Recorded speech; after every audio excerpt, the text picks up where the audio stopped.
Hello and welcome to the European Report. Here we are in the European Parliament in Brussels.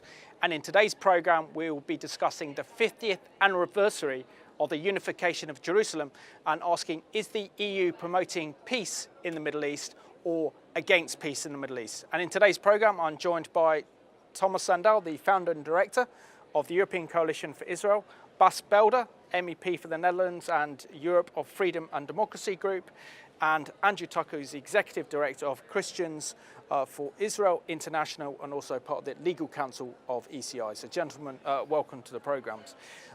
Tomas, I'll start off with you because 2 weeks ago you're in Jerusalem, you had a high-profile meeting with Nir Barrett, who's the mayor of Jerusalem. Can you share with our viewers the discussion you had regarding the 50th anniversary of the liberation of Jerusalem and the reunification of that great holy city? Thank you, Simon. It's good to be back in Brussels, although Jerusalem is a wonderful city that we are very happy to return to at any time. And as you know, and as the viewers know, we've been working for many years on the issue of Jerusalem to keep Jerusalem united.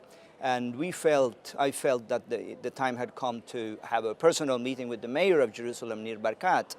So when I was in Jerusalem two weeks ago, I had this opportunity. I was invited to meet up with him to discuss the importance of defending the legal status of Jerusalem in the nations at the international organizations such as the European Union, United Nations. And he, of course, expressed his deep appreciation of the work that we are doing, and I emphasize we, especially Andrew Tucker, our legal counsel, but also our many activists in the nations, and of course our friends in the European Parliament. And I don't think there are any greater friend of Jerusalem than Bas Belder. So this was very significant for me, and as you see, my suit is have a new feature as of 2 weeks ago, the Lion of Jerusalem. And of course, this doesn't mean that I'm knighted in any way by the Queen, but still a recognition of the work that we all have been doing for so many years. So it was very special for me, and I look forward for these next weeks and months leading up to the 50th anniversary of the reunification of Jerusalem. I think this is a very special time. Excellent, and I do like the badge, Thomas. It's very nice. And Bas, welcome back to the European Report. Can you share with us what the city of Jerusalem means to you, and how will you and others in this European Parliament be remembering the 50th anniversary of the unification of Jerusalem? Yes, I must say, from my childhood, I cherished Jerusalem. From my childhood, that means from my Christian education at home and at school. Jerusalem always had a place in my heart and has a place in my heart. But in the first place, due to the Bible, to the Holy Scripture, what the Lord is saying about Jerusalem, Zion. That's first, and I hope that it remains all the days of my life, for it is most precious, the hand of the Lord over His city. That said, as a journalist and as a politician, coming to Jerusalem is coming home, is my second country. I have a lot of friends there in the Knesset and also in the foreign ministry, scholars. So the reunification of Jerusalem, now the 50th anniversary, is for me a day of joy. And I hope that I will share this joy with a lot of MEPs here in the Parliament. So I hope that the Delegation for Relations with Israel will have a special event to commemorate this historical feat. And I hope and I pray that the Lord will hold His hand over Jerusalem as a unified Jerusalem for the state of Israel, the Jewish state. Absolutely. Amen to that. I think we can all agree to that. And Andrew Tucker, it's great to have you back here on the European Report. Can you share what Jerusalem means to you, but also what Jerusalem means in terms of our Judeo-Christian heritage? Well, Simon, I agree completely with Bas that Jerusalem really at the core of our hope as Christians. I think this has been something that Christians are a bit confused about. We don't really understand what Jerusalem is about. We've been taught that we're looking for a heavenly Jerusalem, and that God is not really concerned anymore with specific cities or pieces of real estate. He's not concerned about the political realities because it's all about a spiritual Israel. Well, what I think we're rediscovering now is that actually God is very concerned about the physical, literal Jerusalem, because it's got everything to do with his kingdom that is going to come when the Messiah comes again. We believe is Jesus Christ. Many Jewish people are waiting and watching to see who it might be. But it's going to be about a place of Jerusalem, and the Jewish people are going to be there. It's his people. And the Bible is full of promises about how important Jerusalem will be. It's the place where the Lord will send his word into the nations. It's going to be the place where he's going to rule the world from, not from New York, not from Geneva or Paris, but from Jerusalem. And this is a challenging issue for us as Christians to re-understand. Absolutely, but can I go on to say then, why do you think that the EU is content on dividing this city between the Jewish West Jerusalem and Arab East Jerusalem, as if this city can be divided? It's a big question, Simon. I don't know all the reasons. A couple of things I think we've seen is, I think Jerusalem is the core of the conflict. So Europe wants to keep its finger in the pie in the Middle East. And in order to do that, they have to solve the Jerusalem issue. Because on the Arab side, they've said the key thing they will not give up on, at least one of the conditions they'll not give up on, is having East Jerusalem as the capital of a Palestinian state. And Europe bought into that, I think, as early as the late 60s, or certainly the early 70s after the Yom Kippur War, when they realized in order to have a relationship, positive relationship with the Arab world, they had to reach some kind of compromise on Jerusalem. And that was to create a Palestinian state. And they're very committed to these so-called pre-67 borders, which in my view have no legal basis whatsoever. It's a political choice because it's got to do with Europe still having a role to play in the Middle East.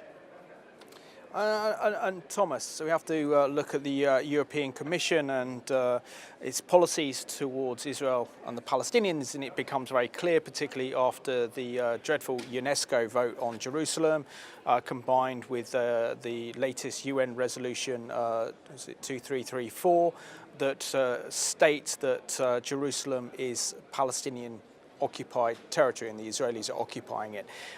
If, for example, there was a peace treaty and the Israelis and the Palestinians make peace, there's a Palestinian state, and East Jerusalem becomes the capital of this Palestinian state, how can those very important religious freedoms that are in the holy city of Jerusalem now still be in place under Islamic-led government?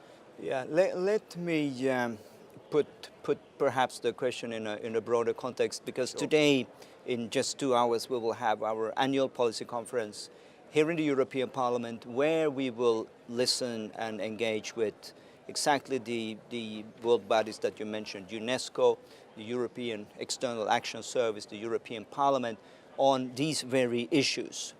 I believe, as Andrew mentioned, that the parameters for a solution to the Middle East conflict are more or less settled. I mean, there are some details to be worked out.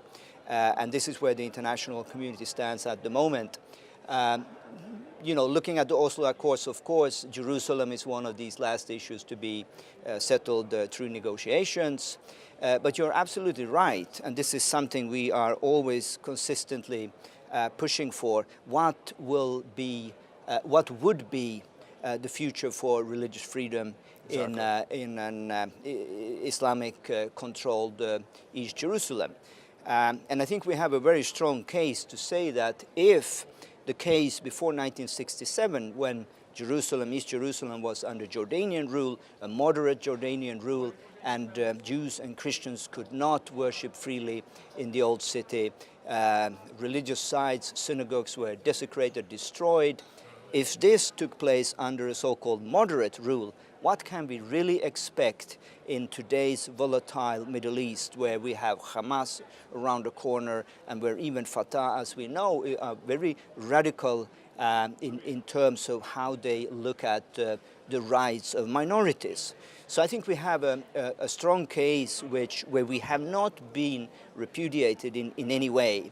And I think the answer from the international community say we will have to safeguard these rights through international convention, perhaps even through an international force. But again, we know history. What happens? The first gunshot in Jerusalem, and you have the international force back taking the first flight home to where they came from. So this is no solution, and we have to point this out. This is not acceptable. And it's not compatible with universal values. Excellent. And Bas, we know that the European Union in particular wants to divide Jerusalem, which is very sad considering that we're actually celebrating the 50th anniversary of the unification of Jerusalem and the liberation of Jerusalem during the June War of 1967, known as the Six-Day War.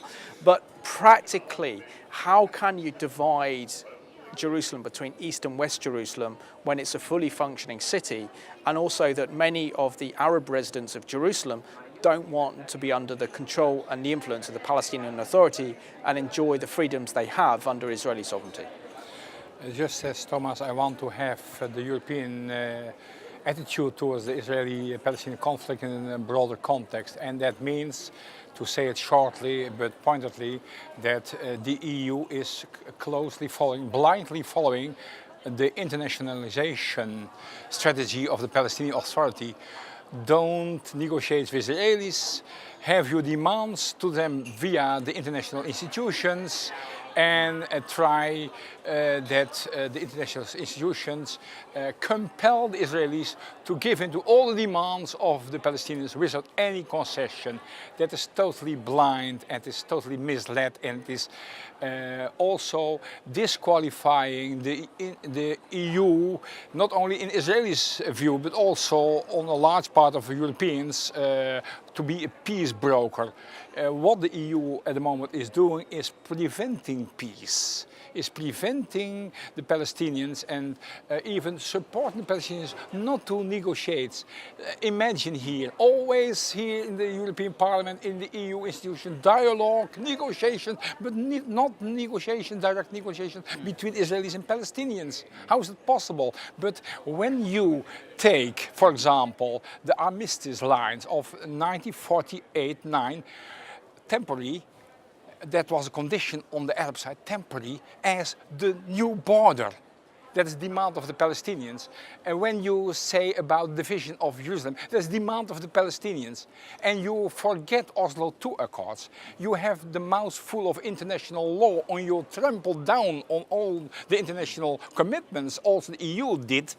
Then you are disqualifying your role as a peace broker and not taking into account the grave concerns about strategic debt also for don't underestimate the important role of Jerusalem for strategic debt and as an interlocutor and a precious town to the Jordan Valley for when it happens. We don't hope that it happens, but when there is radicalism on the rise on the eastern border also of the Jordan, what the EU is not doing is taking carefully into account the rightful security concerns of the Israelis, even with so many years of bloodshedding in Syria. And what is happening now, that even the Arab states are saying Palestinian issue is not a top priority. No, it is concerns about the Iranian power expansion in the Middle East to the Mediterranean. with all the concepts also for Europe. Look at the refugee crisis. And what is Europe doing? Europe is trying to flattering itself with the Islamic Republic of Islam. And last month, even the Palestinian Authority was present, of course, Hamas. And what was there? The annihilation of the State of Israel. How is it possible? Such a totally wrong, rejectable Middle East policy of the EEAS and the member states, and also national parliament are here in charge. Absolutely. To counter this totally wrong and rejectable Middle East policy on the European side. And Tom, and Andrew, the international community loves to say that Israel is occupying East Jerusalem and gets branded as this is against international law. As an international lawyer specialising in international law, can you clarify this for us? Well, Simon, Jerusalem has never been a divided city. So when the State of Israel was created in May 1948, in a conflict situation, Jerusalem was basically the old city of Jerusalem as it had been for 2,000 years. And as Tomas has said, at the end of the conflict in 1949, Jordan occupied East Jerusalem and all of what became known as the West Bank. Israel in 1967, at the end of the conflict, had control back over Jerusalem. So the whole idea of occupation doesn't really make sense for East Jerusalem because it's never been owned by anybody else. You can only occupy something in terms of international law if another person has a legitimate claim to it. And the Palestinians, with all respect, have never had a connection with East Jerusalem. Only in the last few years, 50 years or so. Prior to that, it's been occupied by so many other kingdoms and powers. But it was only when the Jewish people started to come back to Jerusalem in big numbers, suddenly the Arab world picked up its ears and decided, no, we're going to make a claim for Jerusalem as well. I think there's a kind of a misconception about what Jerusalem is all about. We're submitting an open letter today to the leaders of the European institutions.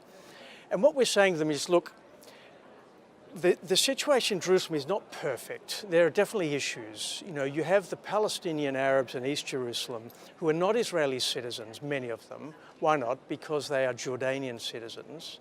And Israel requires them to give up their Jordanian citizenship in order to become Israelis. But there's the potential for them to be living as full and equal citizens in Jerusalem, which is under Israeli control. But if you look at all the Middle East, Jerusalem, I think, is the only city in the Middle East where there is a guaranteed protection of minority rights. Absolutely. Every other country and city, look at Damascus, is being destroyed from the inside. And here you have a model of a city where, with all its imperfections, if you're a Muslim, you can worship in a mosque in Jerusalem, even West Jerusalem. If you're a Hindu, you can practice your religion. If you're a Christian, you can be a Christian. So the idea of Israeli control is very much connected with not imposing Judaism, but protecting all minority rights. And we think Europe should, instead of condemning Jerusalem, should be embracing the current regime in Jerusalem and helping to make it even better, but definitely not to be dividing it. Absolutely, that's a really, really good comment you made there, Andrew. And Tomas, ECI have launched a campaign to keep Jerusalem united, and this is the theme of your conference here in Brussels today.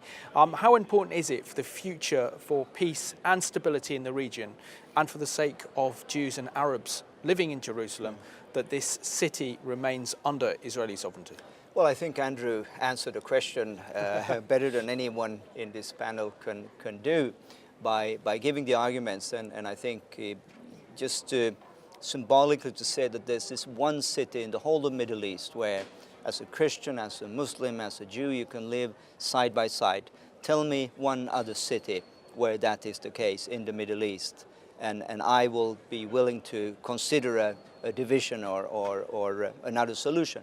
But as we have pointed out and are pointing out in the open letter, this is not in the self-interest of the Jewish people or of the Christians. This is just as much a matter of justice for the Muslim people.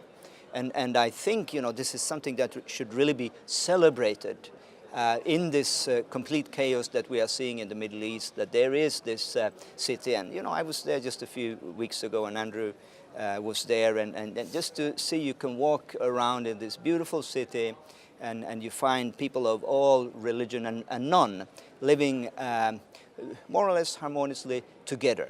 I think I would even add to say that Jerusalem as a concept, we say the European Union is built on three hills, Athens, Rome and Jerusalem. And now we seem to dismantle Jerusalem also symbolically, to say that Jerusalem is not really important, the values that Jerusalem stands for are not really important.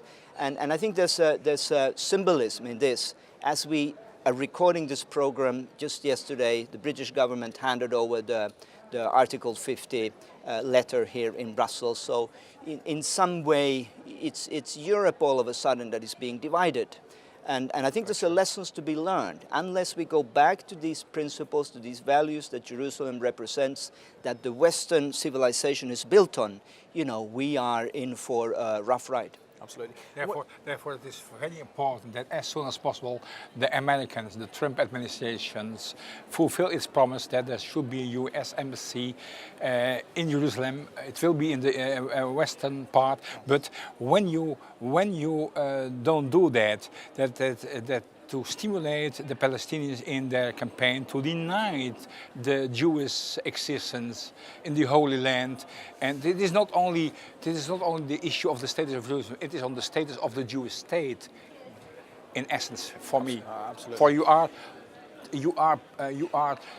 you try to hurt the heart of the nation. Mm-hmm. And therefore the Western world, and I hope that the Trump administration will make a reversal, that the Palestinians know that their narrative is not anymore acceptable in Washington. There's a new administration, and that with wise Israeli and American policymakers, there will be a reversal also of this internationalization strategy, and there will be real negotiations that will be also on the benefit of the Palestinian people. Why are we not speaking about real state building in the Palestinian territories? Absolutely. It is shameful. Yep. Andrew, I have to ask you, in light of the ambitions of the Muslim Brotherhood, who want to conquer Jerusalem and make it the capital of the Islamic Caliphate throughout the entire Middle East, is Europe fully aware of the dangers of what would happen if Jerusalem is conquered by Islamic extremists, and how this would then essentially lead to the downfall of the West? Okay. Well, probably not, because if they did, they wouldn't be doing what they're doing today. I think the question, though, is why is Europe involved anyway? I mean, why does Europe think it has the role to decide whether or not it's dangerous? It's not Europe's business. Israel, the Jewish people know better than anybody else what the issues are in the Middle East. We're always looking from the outside in, and we'll never fully understand. You know, it's about time we left it up to Israel and the Jewish people to sort out their own problems with the people around them. And they will. They'll do it in their way. They've managed for quite a long time already. And they will take whatever steps are necessary to protect themselves. And I think Europe's got other issues it should be focusing on at the moment. Get those right, and then you can start pointing the finger at Israel. So gentlemen, I just want to thank you so much for being on the European Report today. And I just want to thank you for watching today's programme here from the European Parliament in Brussels on the issue of Jerusalem. And our hearts go out to the Jewish people as they remember the 50th anniversary of the liberation of their holy city, and also the unification of the great city known as Jerusalem. And we're commanded to pray for the peace of Jerusalem. So let's continue to pray for the peace of Jerusalem. So thank you for watching today's programme.